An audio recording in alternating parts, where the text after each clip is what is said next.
Hey Josh, hope things are going okay as you're getting ready for Costa Rica, man. I know what those preparations are like. But great work in week two. Thought I'd send you a quick video reply here.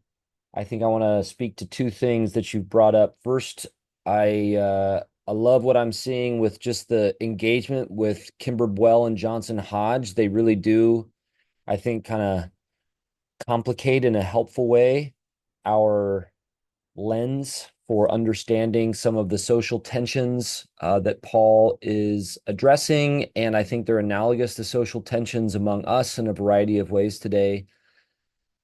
The key thing that I think they're doing is showing how the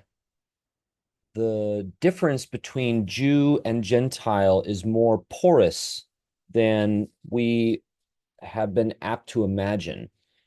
And it's because of that that Paul can be engaged in a kind of Judaization of Gentile people without their becoming fully Jews. So, this tendency that we've had in a lot of the tradition of interpretation of Romans, especially in the modern West, to think that Paul is combating um, Jews who are trying to, Judaize Gentiles. This is how Galatians is understood, is how others of Paul's letters are understood.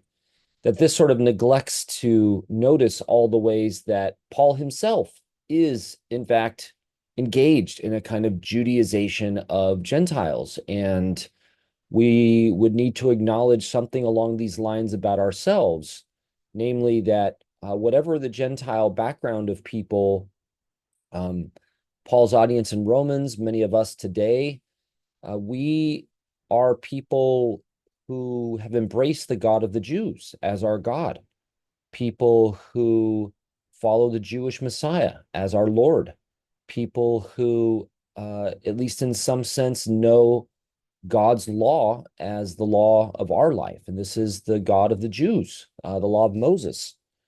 So these are just ways of thinking about uh, being Gentile and being Jew in terms that are a little bit more nuanced and not just these kind of block categorical distinctions.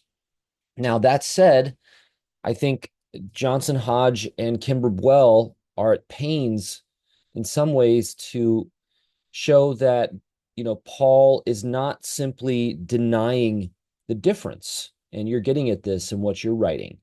That Paul, while he is engaged in a form of Judaization of Gentile people as apostle of Jesus, is not sort of advocating their conversion from being Gentiles into Jews, but allowing the difference between people who have been Jews for generations or whatever, and the audience who come from a non-Jewish background to allow that difference to just kind of unfold uneasily in the congregation.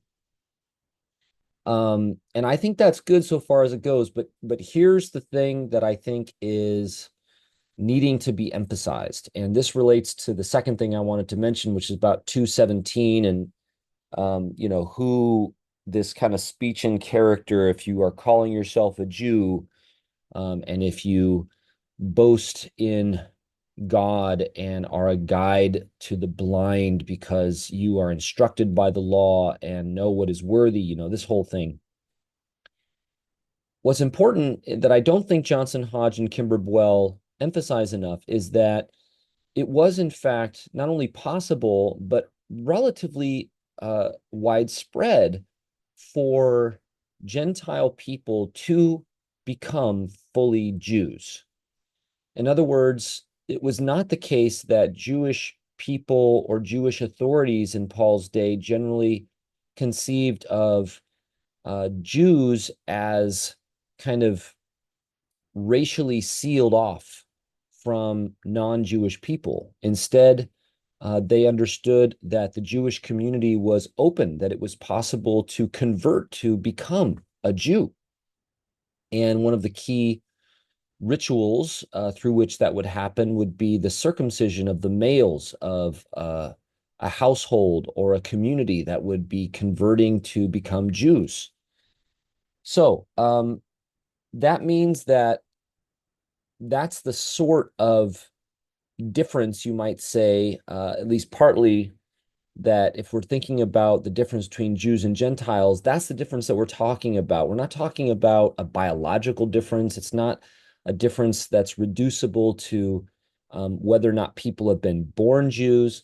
It's a difference between people who are Jews because they have been that way their whole lives. That's the way they were formed since childhood, as well as Jews who have become Jews after being Gentiles. So that's one way of thinking about the Jews that Paul, Paul, like Paul himself and others, and the audience who are not Jewish people and have not undergone a conversion to become Jews. The reason I think this is important then is it is possible uh, when Paul says, if you're calling yourself a Jew, that there are people in Rome that imagine, uh, because they have undergone conversion to become Jews from being Gentiles in background, or who think that um, becoming Jewish in that sort of unequivocal way, that this is the ideal, the path to authority, the basis for being a judge or ruler in the community. And that, it seems to me, is what Paul is opposing, is the idea that something about uh, becoming fully Jewish in that sense would authorize people to be the judge of others, would constitute some kind of reliable social capital in the community. And then I take his response to be that this is not what being Jewish is actually about, as Jews well know, because Jews have the same vulnerabilities, the same history of injustice and idolatry that other peoples of the world do as well. And that's why I think the move then is to highlight the hypocrisy that will always accompany some claim on the part of a Gentile person who has become Jewish or is pretending to sort of be the fully Jewish authority of the community, will always manifest all kinds of injustice, idolatry in their own history that their becoming Jewish doesn't somehow erase or eliminate. So that's what I take Paul to be trying to explain. And of course, it has to do especially with the law. The law is a guiding influence for the community. Paul's going to appeal to it as an authority, but it's not a basis for credentials that set some above others. And this is something, as I'm saying, that I think Jews in Paul's day generally know. And that's partly why I don't take Paul to be teaching a Jewish person this, because if they have been formed in uh, the Jewish life as part of the Jewish community for some time, then this would be, I think, common knowledge. But it's not common knowledge to people from among the Gentiles in Rome who have embraced the God of the Jews as their God, etc. And that, I think, is why Paul is teaching what he is. Of course, I'm influenced here by the way I take Paul to characterize the audience of Romans, which explicitly is as people from among the Gentiles, as we talked about. So that's why I'm slow to kind of give that up.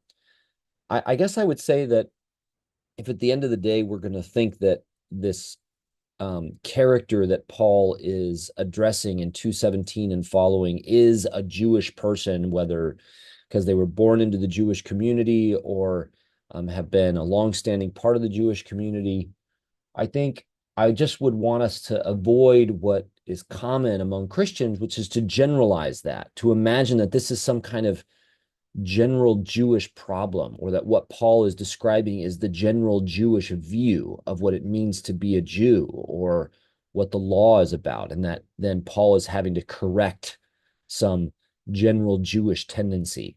That I think is not borne out by the evidence of the letter, all kinds of other evidence, and then saddles us with this thing that we've had in the Christian tradition, which is building our sense of what it means to be Christian, following, say, Paul's gospel on the backs of Jews, which I don't want us to perpetuate. So I hope that's helpful to you. There is some subtlety to this, but I think trying to nuance a little bit our sense of what it means to be a Jew in Paul's day, that it's a porous community, that there is a meaningful difference between Jews and non-Jews, but it's not a matter just of birth, and that it's possible for Gentiles to become Jews. That's not something that I think Christians have tended to take into account when reading this letter. And I think it's something a lot of our commentators neglect as well. Thanks again, man, for some thoughtful engagement with the material. And again, I hope the time in Costa Rica goes well.